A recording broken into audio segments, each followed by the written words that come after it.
is like an earthen pot, in the hands of a great potter, clay returns to clay. Arise in the land of the living, Yakubibanabantu production.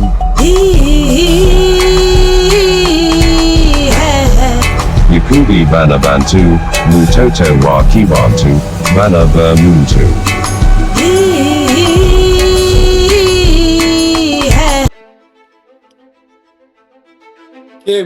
KEMBO, TATA na NZAMBI, YAMAZULU, MPUNGU TULENDO, NINI na NINI SOMANDLA, NGAI, MURUNGU, MWENE, NYAGA. Yes, depending on where you are, I greet you. Nusiemi, Betwa Bumbote, Bana Solele, Molweni Abantuana Abangoni, Saubona Abantuana Babao Weto Oswema Zuluini, Moriega Shiana Shiangai na Kenda Moyoni, Mbolani, Mpo salama watoto wa Mungu. Yes, it's that time we sit and rightly divide the word of truth. And today, we break more of their lies. Let's get right into it. Banabeto, today's presentation is entitled The Madaba Conspiracy. And bear with me, because at the end of this exercise, truth will be more evident. We hear of a character known as Judith in the Deuterocanonical books, as they would like to call them. A book that its importance was regarded by the Council of Nicaea, yet to some extent they felt that it should not be canonized. There has been scholarly arguments, but those don't bother me, because I am a seeker of the truth. For the truth shall set my people free, and the black nation shall stand again as strong as it has been. For the KEMBO by the Ngolo of TATA na NZAMBI, YAMAZULU, MPUNGU TULENDO, NINI na NINI SOMANDLA, NGAI, MURUNGU, MWENE, NYAGA. So the story of Judith, Banabeto, revolves around a daring, beautiful widow who is upset with her quote-unquote Jewish countrymen for not trusting God to deliver them from their foreign conquerors. She goes with her loyal maid to the camp of the enemy general, Holofernes, with whom she slowly ingratiates herself, promising him information on Yisolele. Gaining his trust, she is allowed access to his tent. One night, as he lies in his drunken stupor, she decapitates him, then takes his head back to her fearful countrymen. The Assyrians, having lost their leader, disperse. But now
and whatever they had learned, they replicated it so that it looked like it was their story. But we are reclaiming our history. We do not know that at this point the Aksum dynasty came to an end. Their successors, the Zagwe dynasty, established 900 around 1037 to 1270, and watch those dates, Banabeto. Similarly, lived isolated from the world, no longer the recipients of the Afro-Eurasia network of collective learning. There was no more Library of Alexandria. The same goes for the Solomonic dynasty, 1270. You see now, the Zagwe dynasty goes to 1270, and the Solomonic dynasty begins 1270 to 1529. That allowed them, were also fairly isolated, though they were eventually fell under the influence of, get this, the Portuguese colonists. You see the Portuguese in the Congo, and fought many wars against the surrounding Islamic states. Remember, at this point, Banabeto, there are no borders. So think of it as one expansive piece of land that has been invaded. Judith, spelled keys in the Coptic, is the classical Ethiopic name for a personage known as Judith. Judith. Judith. Judith. In Tigray, Isato. Now, be very careful whenever you see a Bantu name. Judith might sound a bit Yiddish. Tigire, near Tigire, he left. And Isato. And I want you to realize there's a very close relationship between Ethiopia and the Holy Mountain. And refers to legendary queen who, according to the late tradition, laid waste to the kingdom of Aksum and its countryside, destroyed churches and monuments, and attempted to exterminate the members of the ruling dynasty. The deeds attributed to her are recorded in oral tradition and in a variety of historical narratives. Why a variety of historical narratives? Arabic documents that mention a Muslim queen named Bandit, daughter of Maya, daughter of the water. Pay attention to the water, because the black people are the guardians of the water. In the 10th century, who reigned under the Maksumi dynasty, they'll push around these names. But if you look at the narrative, and you look at it forensically, Banabeto, you will see where we are headed. According to the historian Tekeste Negas, Judith was a Cushitic queen based at Lake Hayak in Wollo province. Or maybe Lake Tanganyika, you decide. Of Ethiopia. Shifa Kaitopia. She further explains that there may have been a regional power struggle between Aksum and this queen of Wollo, whom had ties to Yemeni traders through the port of Zeila. But then again, Somali folklore also mentions a Hala queen, Arawelo, who governed from Zeila into much of interior Eastern Africa. I cannot make this stuff up. You can even go into the historical books. I'm just helping you connect the dots. Now, an important question I've been asking myself is Assyrians and Syrian, the term Syrian. Why is it so familiar to Zaire? Why does the phonology of Syria sound like Zaire? Because those of Zaire would be Azair. And Zaire is both a boy's name and a girl's name of African origin, meaning the river that swallows all rivers. When you go to the Kikuyu tongue, you find that in Akiaki Kikuyu, to finish means Wodira. So those that finishes is called Adiriani.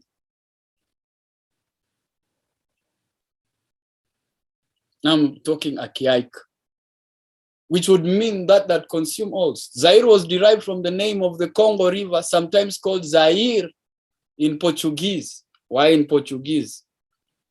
Which in turn was derived from the Kikongo word Nzere Onzadi, river that swallows all rivers. Nzere, Nzadi. So why Zaire to the Portuguese? So the Portuguese know something that they are not telling us as to who was particularly the Assyrian.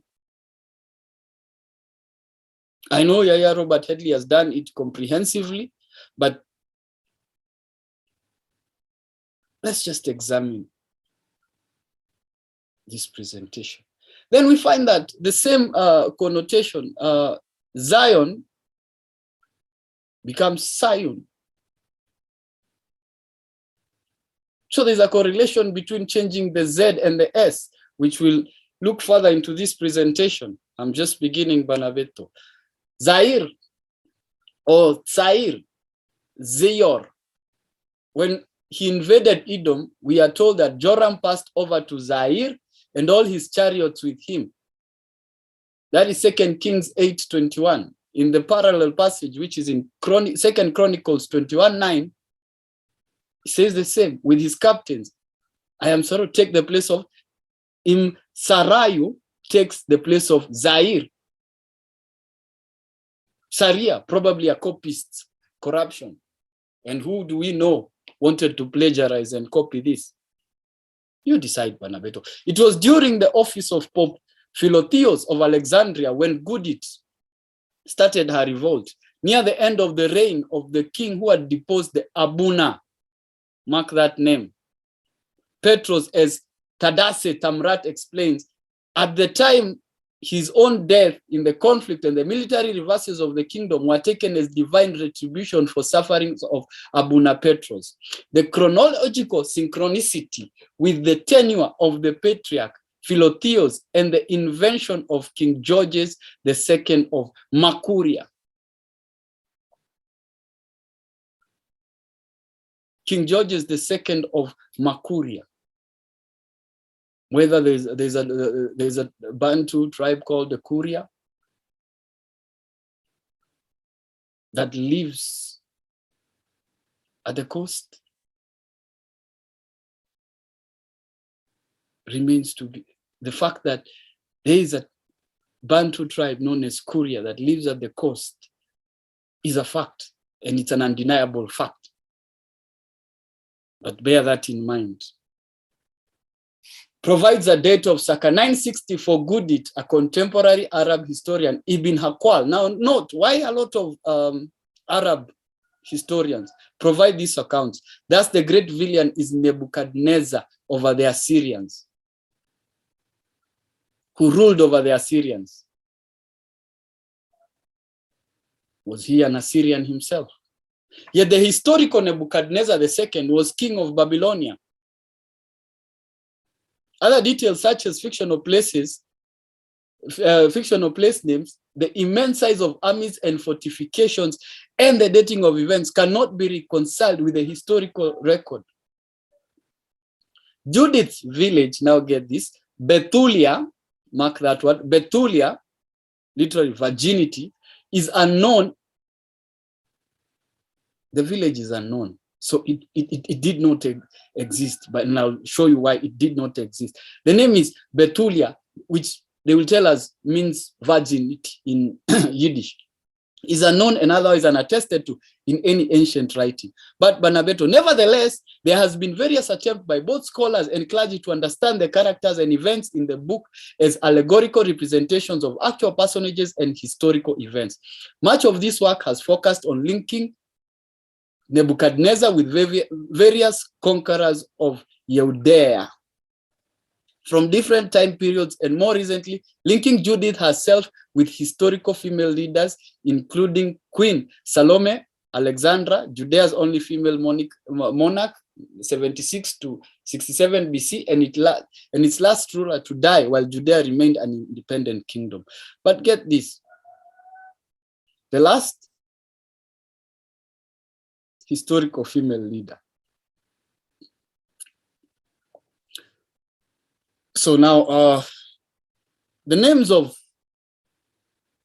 God in Judaism is Hale, that's H-A-L-E, read from right to left. Yahweh or Yahweh is commonly and incorrectly said to be the personal name of God, Yahweh.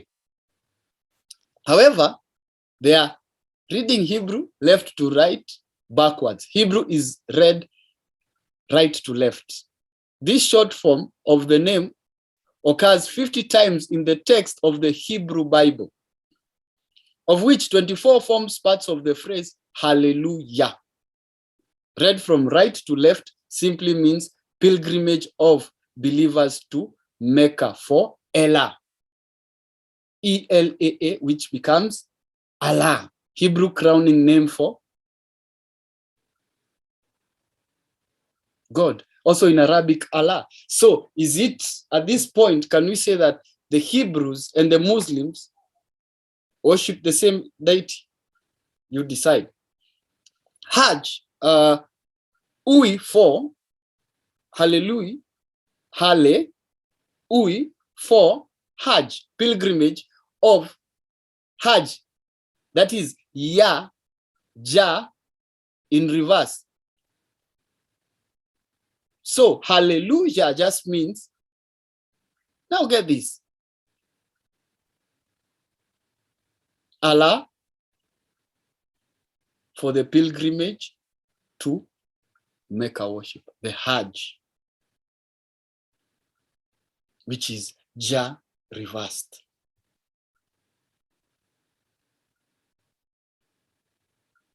Or if you prefer, the moon deity.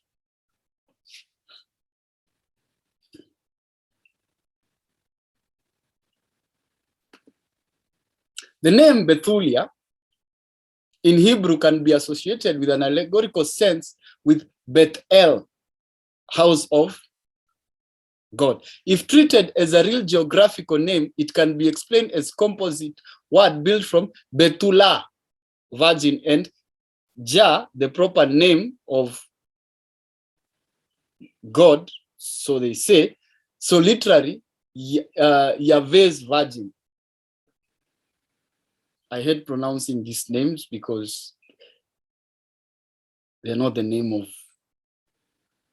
my creator. TATA NZAMBI, YAMAZULU, MPUNGU, TULENDO, NINI, SOMANDLA, NGAI, MURUNGU, MWENE, NYAGA. But for the sake of my people, bound in religio or religion, I have to break this down. So bear with me. However, the Jewish Encyclopedia 1901 to 1906 considered Fort Sanu, choice for Bethulia, to be far south, which applies to a smaller degree also to Mysilia.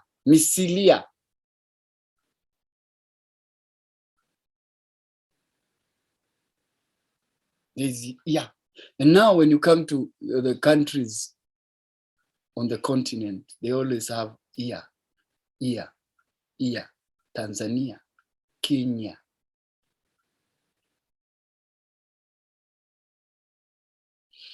The only candidate with a name even slightly similar to that of the biblical town, according to their. But the Catholic Encyclopedia further writes, the city was situated on a mountain overlooking the plain of Jezreel or Esdron and commanding narrow passes to the south. Judith 4, chapter 4, verse 6 to 7, chapter 6, 11 to 13. At the foot of the mountain, there was an important spring and other springs were its neighborhood. At the foot of the mountain. Now, in Tanzania, there is a town known as Madaba. Its latitude is 9.89272 degrees or 9.5334 degrees south and 35.34907 or 35 degrees to the east. Its elevation is 1,086 meters, which is 3,563 feet above sea level. And coincidentally, in the fake land, they do have a town called Madaba. Yes.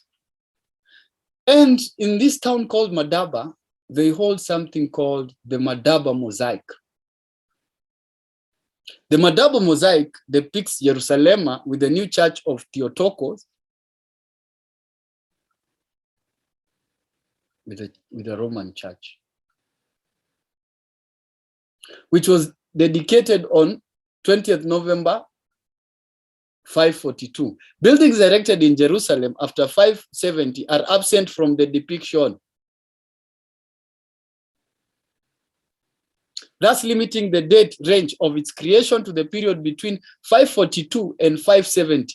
The mosaic was made by unknown artists. Of course, whenever there's a Bantu, you can always guarantee it will be unknown. But get this, it was not even made in the fake land. The mosaic was made by a known artist, probably for the Christian community of Madaba, which was the seat of a bishop at the time.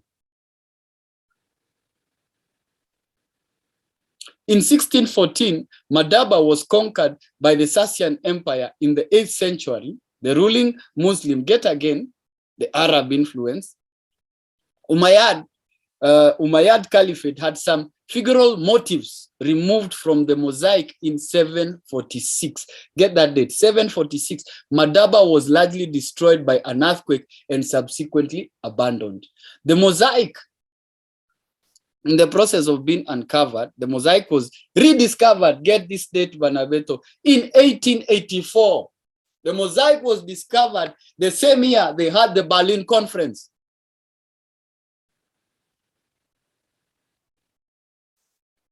During the construction of the new Greek Orthodox Church on the site of its ancient predecessor. Patriarch Nicodemus I of Jerusalem was informed, but no research was carried out until 1896. 12 years later. Huh? Did I get the math right? 1884, 96. Yes, 12 years later. The Madaba mosaic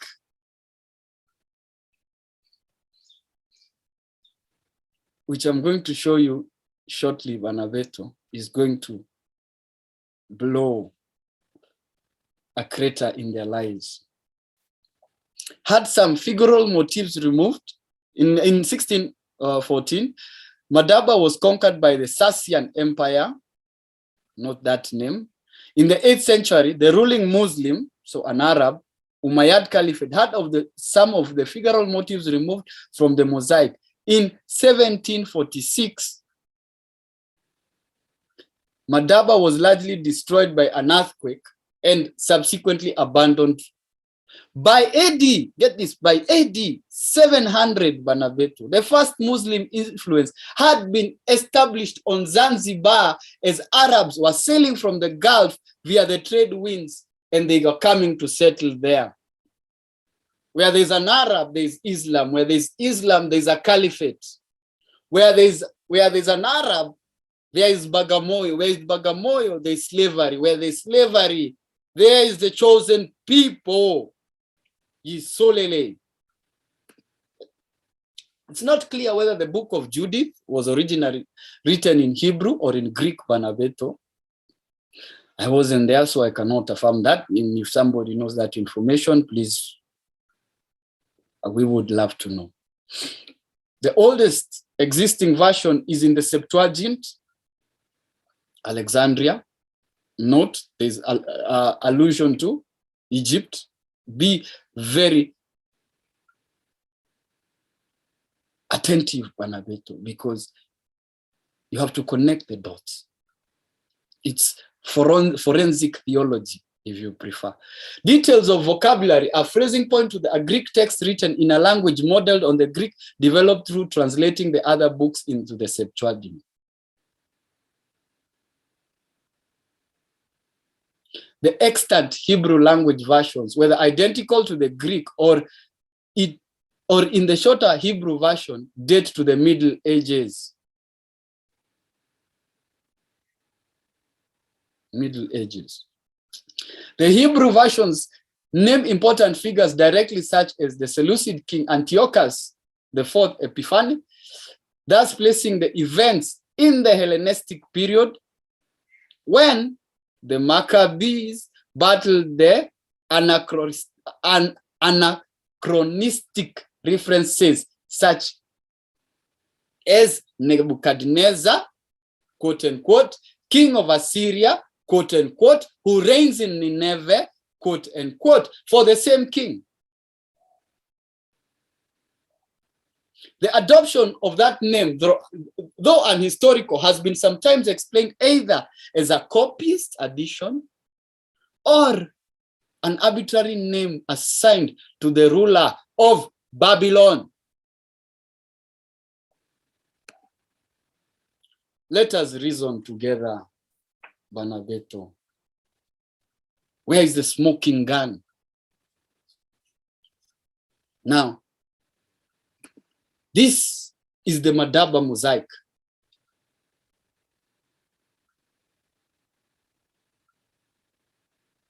Here it is. And this is an annotated reproduction of the map.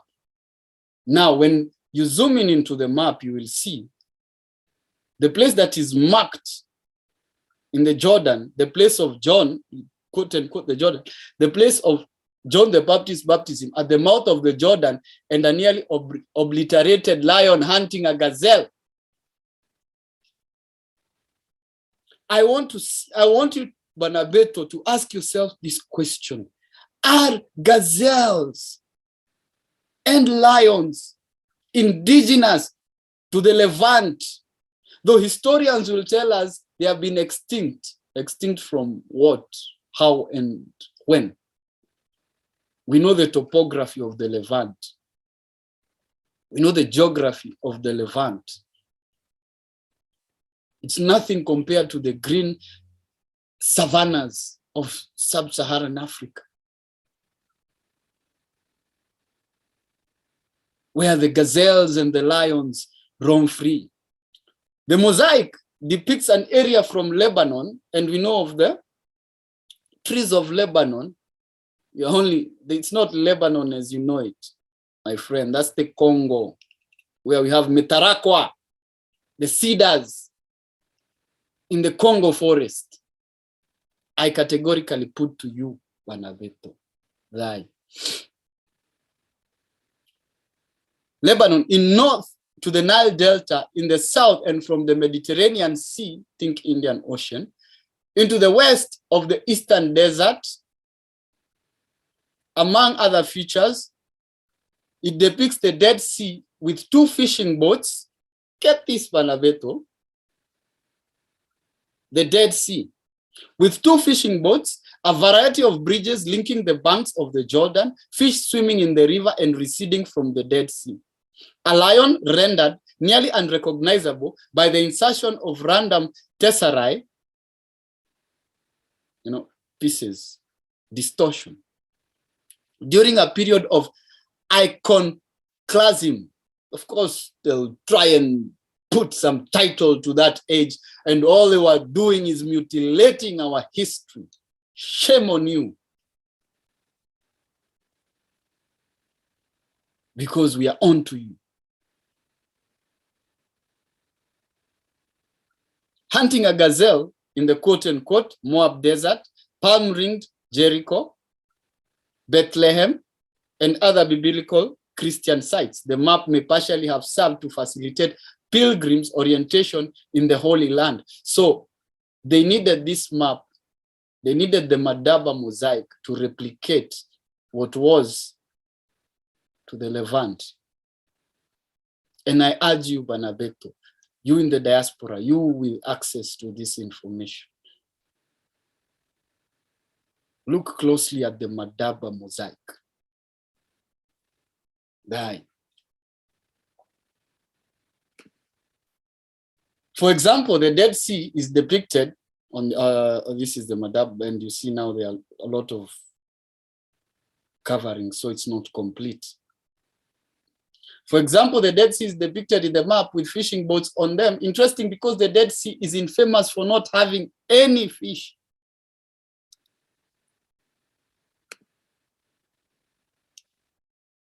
There are also lions and gazelles depicted throughout the map, the Madaba map. The only other place I have found with the name Madaba is in the south. And there's not even a lot of information on that on the internet. That would mean it will need somebody on the ground to gather that information, because a lot of this information we cannot find on these mediums because they made it specifically impossible for us to find this information. That is why the two sticks have to be united. There has to be a channel of information.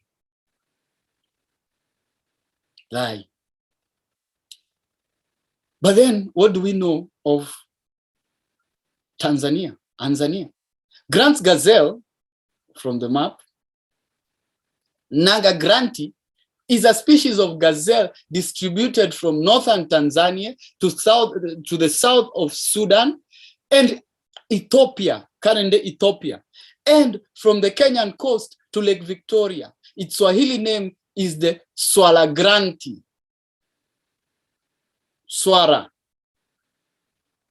It was named for a 19th century British explorer, James Grant. It was only Abuna Cleophas Cleidis who realized the true significance for the history of the region that the map had while visiting Madaba in December 1896,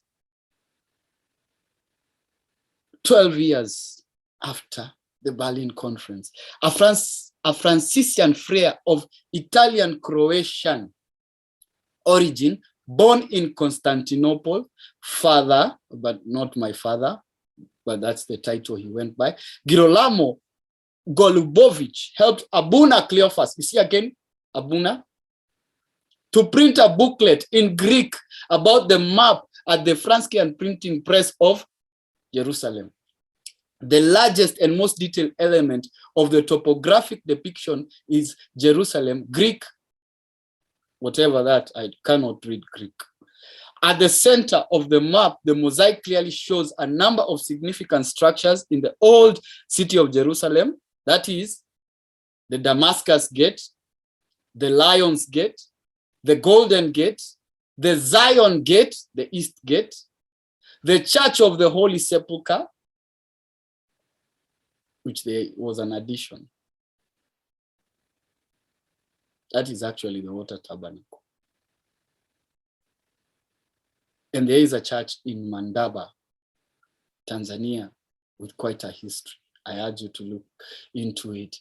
And I keep beseeching my ancestors that they align, because we are supposed to go to Bagamoyo, Tanzania, to do the series in Bagamoyo. This is a premise for what we are going to be doing in Bagamoyo, because all our truth is connected. And I have dedicated my life to searching out for this truth, practicing this truth, and articulating this truth in a way best guided by the KEMBO for the Ngolo, by the Ngolo for the KEMBO of TATA and NZAMBI, who was, is, and is to come.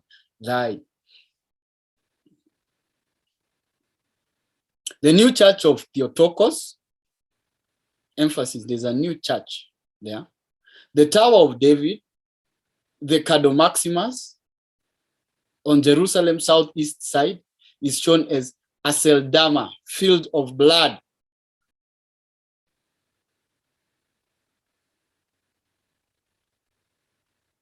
Where the Romans were actually exhausted and panting from butchering those in Kalayami.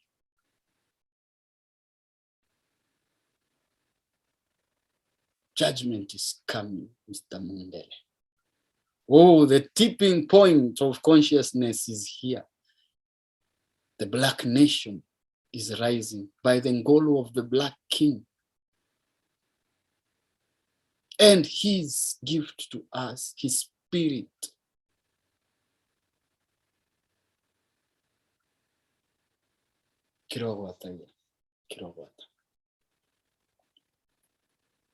From Christian liturgy, the recognizable depiction of the urban topography makes the mosaic a key source of Byzantine Jerusalem. Also unique are the detailed depictions of cities as Neapolis, Ascalon, Gaza, Pelusium, and Karakmoba.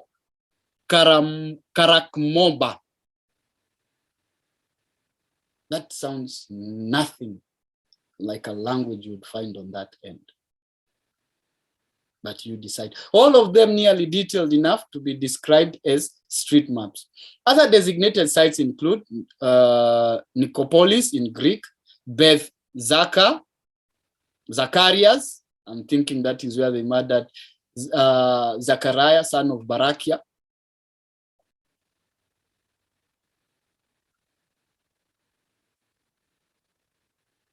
Sapita, Jericho, Beit Hagla, Achilles Greek, Modim, Lida, Betheron, Gibeon.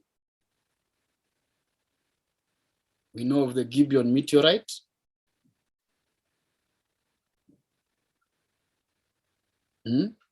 Are we going to pretend we don't know what happened in Namibia?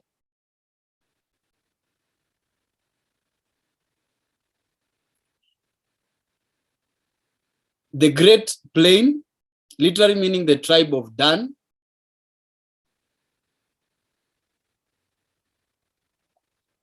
Jabnil, which is also Jamnia, among other cities. Many of these cities are marked on the mosaic map with various artistic vignettes representing the site in the province of Palestina, Tatia. For example, Jericho and Zoar, get this, we now know where Jericho is, are both represented by vignettes of date palm orchards. Zoar is seen on the far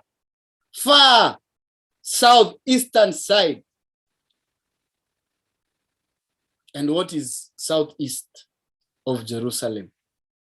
It comprises of Botswana, Burundi, Eswatini, Kenya, Lesotho, Malawi, Mozambique, and Tanzania,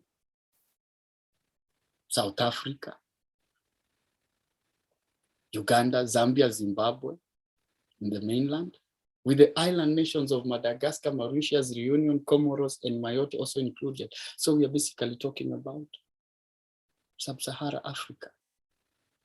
They are marked with vignettes of date palm orchards. What orchards do we find in South Africa? Don't we have the Barhi? Don't we have the Deglet? Don't we have Deglet Nur? Don't we have the Saya and the Zadi all growing in South Africa? You decide.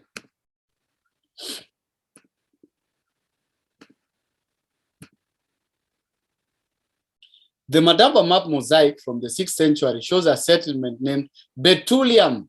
We go back to that. Greek Battalion, Betilion, on the Mediterranean. Capture the etymology of that one. On the Mediterranean coast, southwest of Rafah, on the Egyptian border with Gaza. The site is tentatively identified with modern Sheikh Zowed. Again, the Caliphate. A late tract on the Holy Land. There's only one Holy Land. The Situ Terrae Sancti in Latin, ascribed to Archdeacon Theodosius. What kind of names do these people have? Identify this as the biblical site despite its incompatibility with the description in the book of Judith. You see, now they are trying to fit things in. And get this, divine justice. From Raphia to Bitolia, where Holofernes died, 12 miles. The term battalion, Banabeto, was first used in the Italian as battaglione, no later than the 16th century. 16th century, 1600. What is significant about that year, Banabeto? They can toss around these names, but we are no longer fools. We can see through their lies, and I hope you are seeing through their lies, through the forensic analysis of this. But it was derived from the Italian word for battle, battaglia. The first used battalion in English is in the 1580s, and it first used to mean part of a regiment is from 1708. Now, why would a Greek general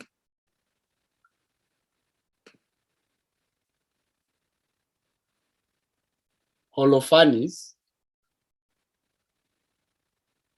not establish a camp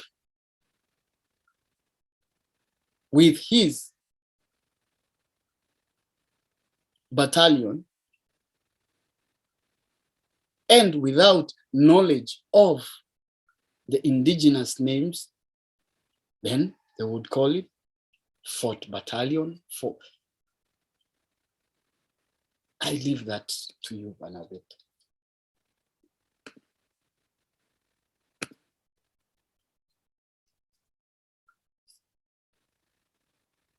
Judith decimates Aksum. Judith. Solomon had constructed the temple to house the box, the covenant box, forever. But he married foreign wives who introduced the worship of foreign gods in the temple he had dedicated to Ngai of his father, Dawidi. By design, Queen Makeda of Sheba, in Hebrew, Sheba, is the feminine for seven, hence Sheba is the feminine for seven, hence magical or captivating. Sheba is the feminine for seven.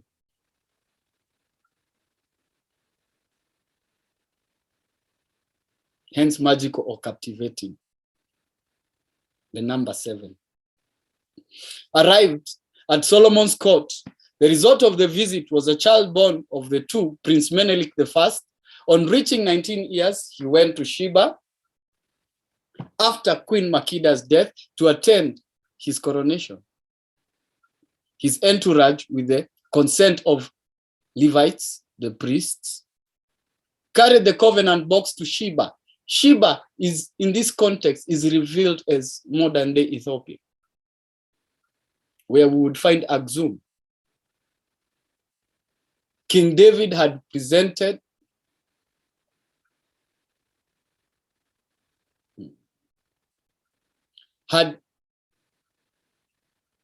presentment to the effect that the covenant box shall never remain in Jerusalem. That is Psalms 68:31. Finally, after years of temporary location away from the temple, the covenant box was put to rest in Aksum. The Proto-Kikuyu, akin to the present Gikoyo community, those that went to Kingipiti, the Kafiro, the Habiru, or the original Bruce, if you prefer. They had come from Basi or Baki, Ethiopia, Mafake.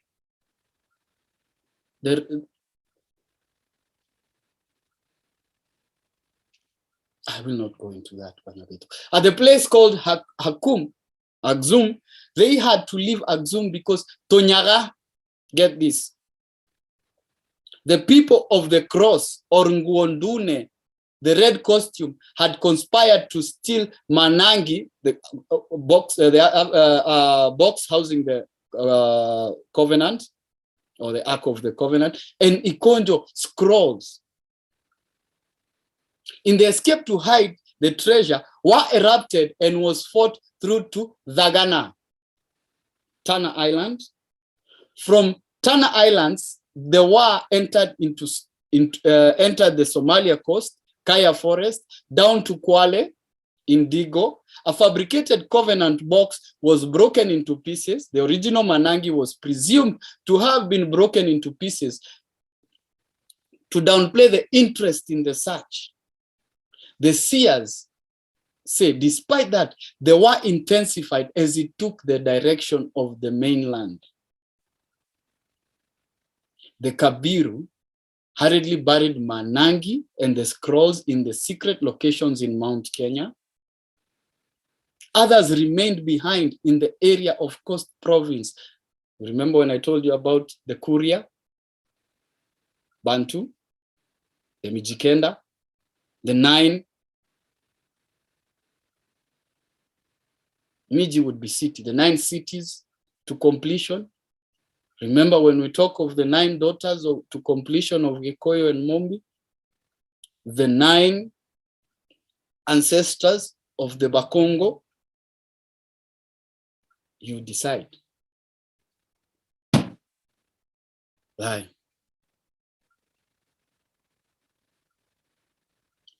The war lasted for 2 generations. That would be 200 years.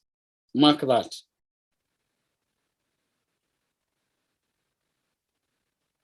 It fulfilled the prophecy of King David when he said, the Ethiopians will raise their hands in prayer to Ngai. As a rule, they oriented their doors to face Mount Kenya, and in prayers, they raised their hands up facing Mount Kenya. This reminds one of the book of Exodus, chapter 19 and 20 in the Old Testament. For the purposes of this, I'll just read it, but I won't be reading the whole chapters. I'll just be alluding to what is relevant to this teaching. And in the 3rd month, after the sons of Yisolele came out of the land of King Gipiti, on the same day, they were in the wilderness of Sinai, and they proceeded to pull away from Rephidim and to come into the wilderness of Sinai and to encamp in the wilderness. And Yisolele went camping there in front of the mountain. And Maza went up to the true Mogai. And so NINI and NINI began to call him out of the mountain, saying, this is what you are to say to the house of Yakubi, or Akubi, if you prefer, and to tell the sons of Yisolele, you yourselves have seen what I did to those in King Gipiti, to the Babylonians, that I might carry you on wings of eagles and bring you out myself. And now if you will strictly obey, we're talking about the Hyksos, my voice, and indeed keep my covenant, then you will certainly become my special property out of all other people, because the whole earth belongs to me, and you yourselves will become to me a kingdom of priests and a holy nation. There are the words that you are to say to the sons of Yisolele.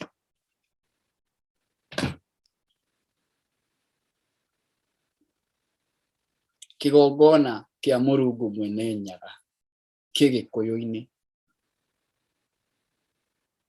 The true worship of the Most High is among those endowed with wisdom above the rest. And no, I'm not talking about the tribe.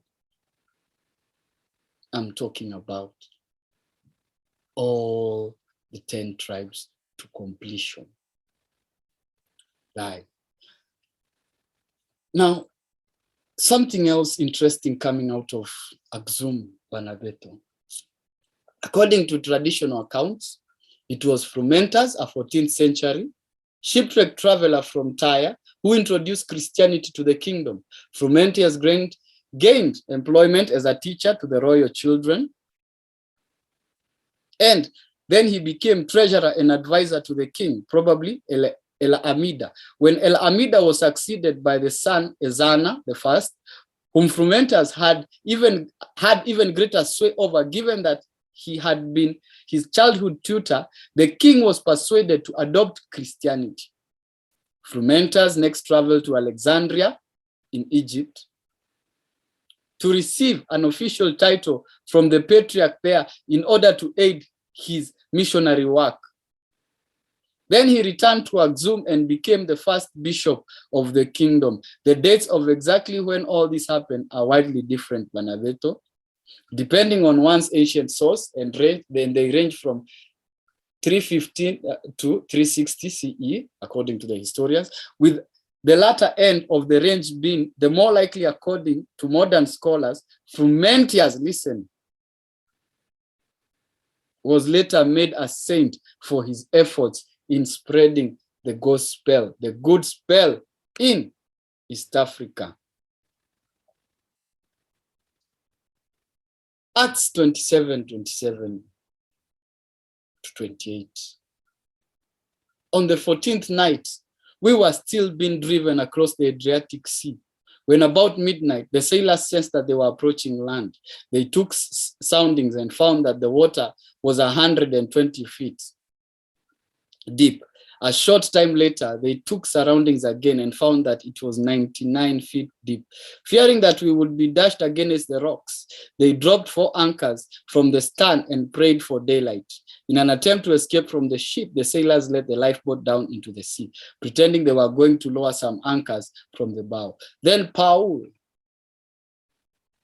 yes, said to the centurion and the soldiers, unless these men stay with the ship, you cannot be saved. So the soldiers cut the ropes and held the lifeboat and let it drift away.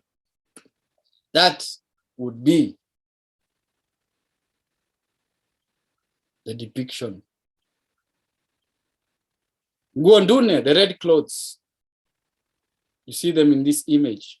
You see the ones that they are talking to. They have this on their garments. There's a belt there. That would be the belt of truth. You can see the beards. You can see the hair. And you can see the afro kind of hair, woolen hair. And this is an ancient depiction. You can see from their red clothes. The Ali Kabiru were fighting the Templars for the cross. And red costumes brings to mind the Plataline, Patli, the Croix Patli, that's French for cross, I think. The Templars emblem adapted after the synod to Troyes. And this, Vanaveto, the seers state that the replicas, the artifacts should have been buried circa 1210 AD. In about 356, the Emperor Constantius II wrote to King Ezana. What is Constantine? And you see the relation there. And his brother Caesana of the Caesans, requesting them to replace Frumentius as bishop with Theophilus the Indian, who supported the Arian position. Now, the Arian is a set of principles. Now, this is implying to a set of principles that originated in Egypt, which state that the Son had not always existed, but the Son was created by the Father. The same dent we have put into the Christian myth. Like, the king refused the request. Ethiopian tradition credits him with the first Giz translation of the New Testament and being involved in the development of Giz script from Abjad consonant only into Abugida, which is syllabic. So we see with the first translation of the New Testament, the new test of Amen. Flavius Julius Constantius, known as Constantius II, was a Roman emperor from 33 to 361. I don't even bother looking at the dates they give, but I look at the narrative. Unless the dates, they fail to change, which they will coincide with the time frame.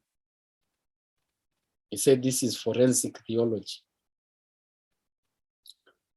His reign saw constant warfare on the borders against the Sassanian Empire and Germanic peoples, while internally the Roman Empire went through repeated civil wars, court intrigues, and usurpations. Who was usurped by Judith?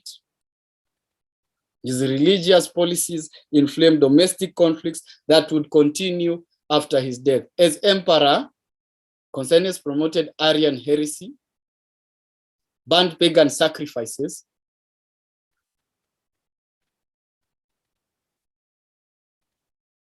who else was doing animal sacrifices?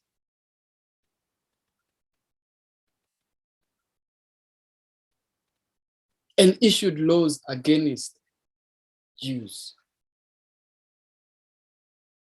The Kabiru. His military campaigns against Germanic tribes were successful. He defeated the Alamani, blah, blah, blah. across and campaigned across the Danube against the Kurdi and the Samaritans. The war against the Sassanians, now get this name, which had been lulled. Now, Sassanians is an allegory to those of dark skin. I am very sure of that because they are talking of Hannibal here. Hannibal would have gone and encamped. You've read the story. And travels to the east to restore stability after the loss of several borders.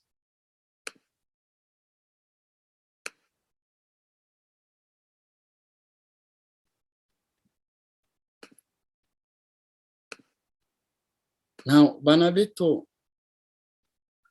the most pertinent question we ask ourselves: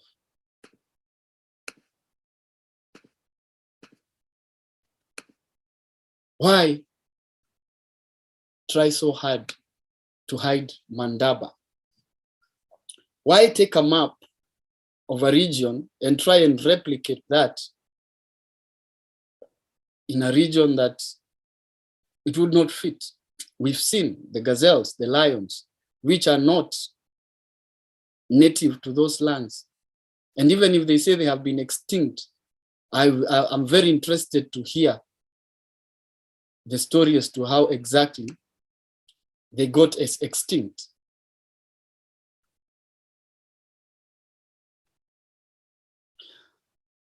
But then we have come out of an age where the elders were not willing to divulge the secrets for obvious reasons.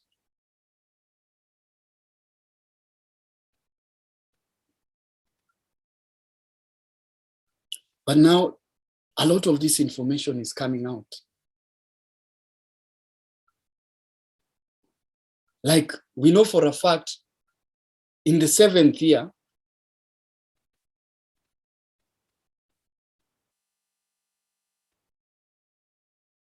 the Kabiru destroyed the 9 stones erected in worship of the sun and stars in Mount Kenya.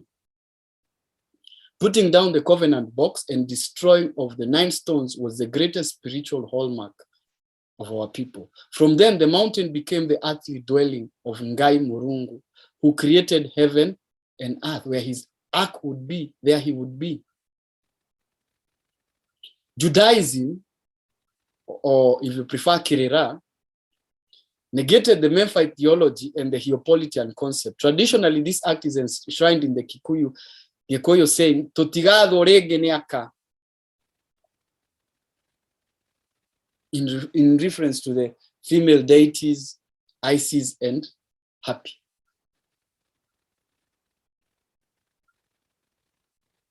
Manangi, or the Ark of the Covenant, would have been laid to rest in the 4th dimension,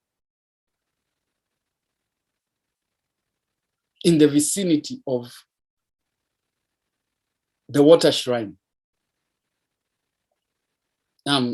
This is secrets of the mountain.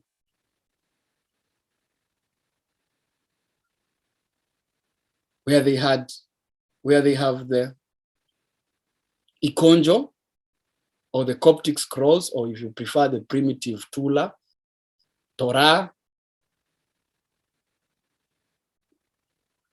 that were concealed in 2 different sites and buried under what is called the laws of silence, secrecy.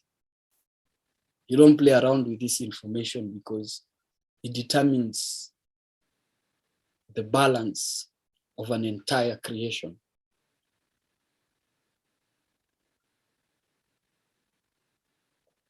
And the seers will always tell you, if you're crazy enough to try and go excavating the Ark of the Covenant, I have been to that mountain, and should you visit that mountain, just take time, talk to the potters. They do know a lot of stories of the ongoings, and they have confirmed a lot of what I know: the helicopter crashes, the expeditions, the researchers who disappear, but none of it can ever be reported in the news, because if they have us looking that direction, then it becomes dangerous for us, Panabeto. THAAYU. Now, there's a shrine on the mountain that is held in reverence, and it's only it's an invite only to the initiated, and I'm talking about the Council of 12.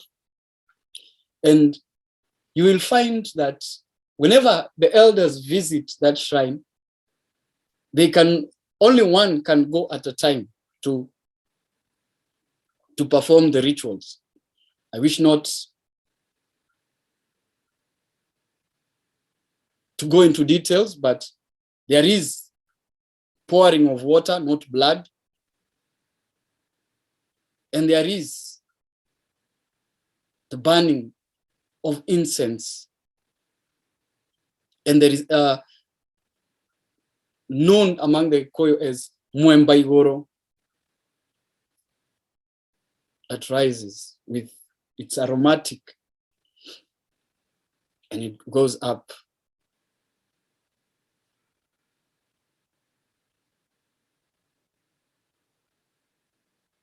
There is a path known as Mugirito, wa Abaki, which literally transforms the Ethiopian path, the struggle of the Ethiopians.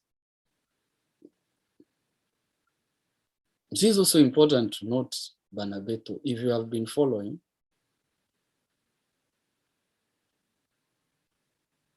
and I will help you connect the dots. Those who understand. Egyptians of the pre-dynastic periods as a celestial term, Mount Kenya is a celestial observatory pad, and the later dates to the Orient Commission, mastabas, which became the pyramids and all that. It should be noted, before the local medicine men and seers were commissioned, they are sent to Mount Kenya to collect pebbles